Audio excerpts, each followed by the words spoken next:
De l'Ouest canadien maintenant, Madame Angelina Gionnet.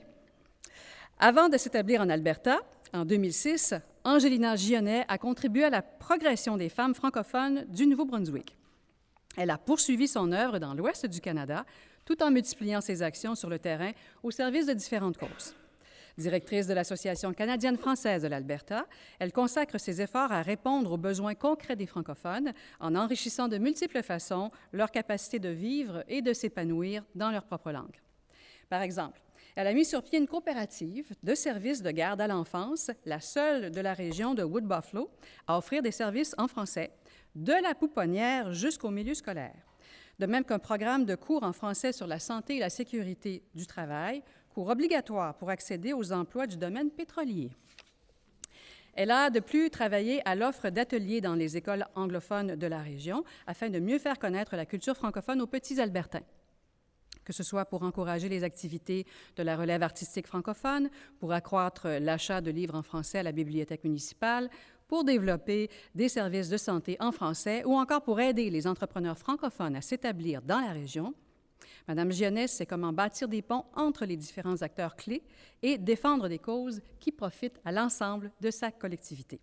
En somme, tous les projets réalisés par Madame Gionnet permettent aux francophones de l'Ouest du Canada d'enrichir leur qualité de vie grâce à un nombre accru de services en français dans des secteurs névralgiques comme ceux du travail et de la culture. Madame Gionnet, veuillez vous approcher, s'il vous plaît.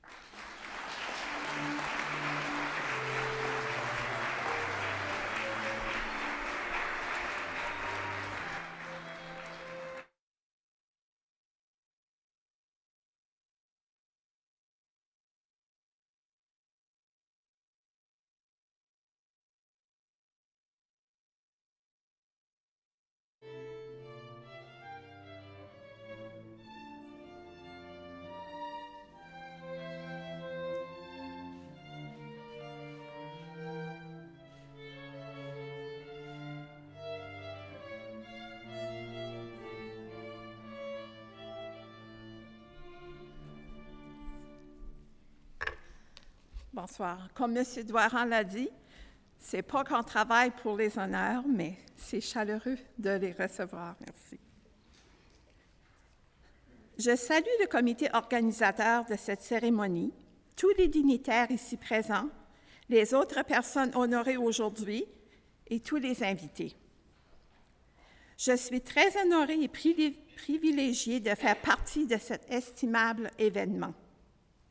Je désire remercier mes collègues de travail qui ont soumis ma candidature, ainsi que mon conjoint pour son soutien constant dans tous mes projets. Je vous parle aujourd'hui avec humilité et modestie. Je ne possède aucun doctorat ou maîtrise. Cette inspiration et cette passion pour la francophonie me viennent en premier lieu de mon grand-père défunt, l'Ange Lantaigne. Et en deuxième lieu, de tous les mentors que j'ai rencontrés. Mon grand-père Lantaigne ne savait ni lire ni écrire, mais il avait une passion pour sa culture. Entrepreneur, il a fait des choses incroyables pour sa communauté francophone. À un très jeune âge, j'ai dû abandonner l'école pour aider ma mère avec les tâches à la maison. On était 12 de famille, j'ai 8 frères et 3 sœurs.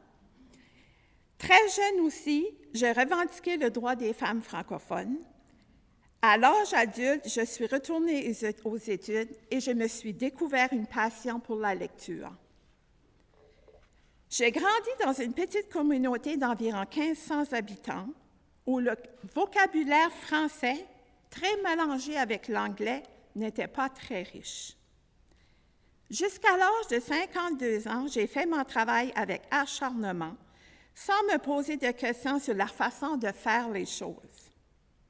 En 2006, lorsque j'ai décidé de rejoindre mon conjoint qui était en Alberta, à Fort McMurray, j'ai pris conscience du fait qu'aucun service n'était disponible en français et que rares étaient les francophones qui s'affichaient en français.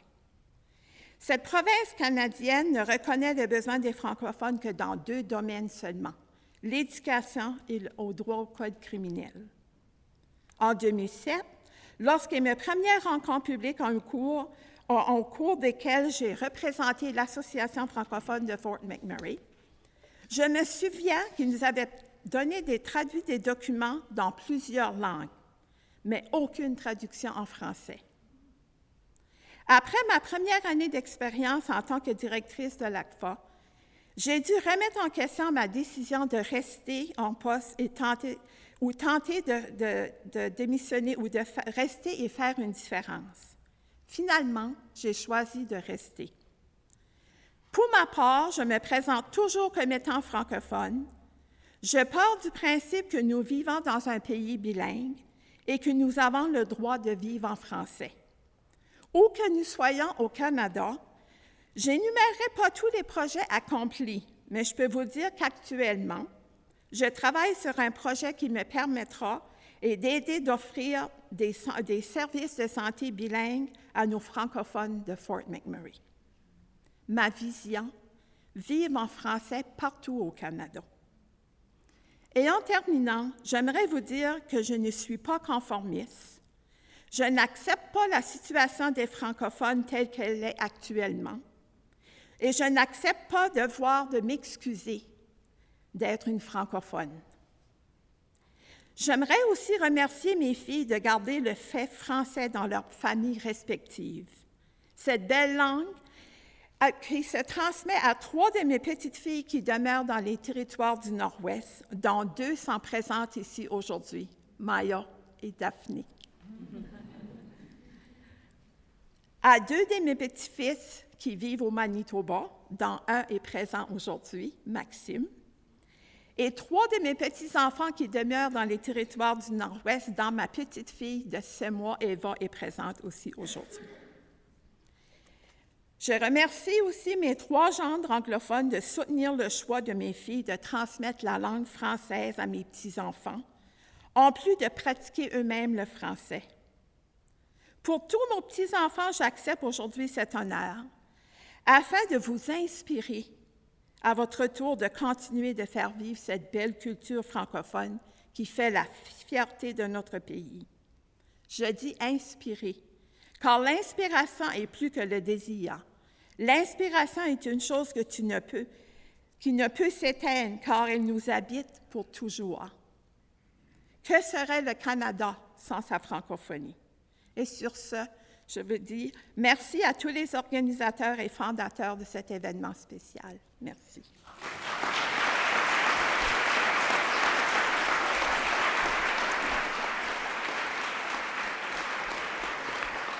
Merci beaucoup, Madame Gionnet. Quel mot inspirant de détermination, de résilience. Et j'ai vu, moi, des petits-enfants extrêmement fiers dans la salle. Bravo.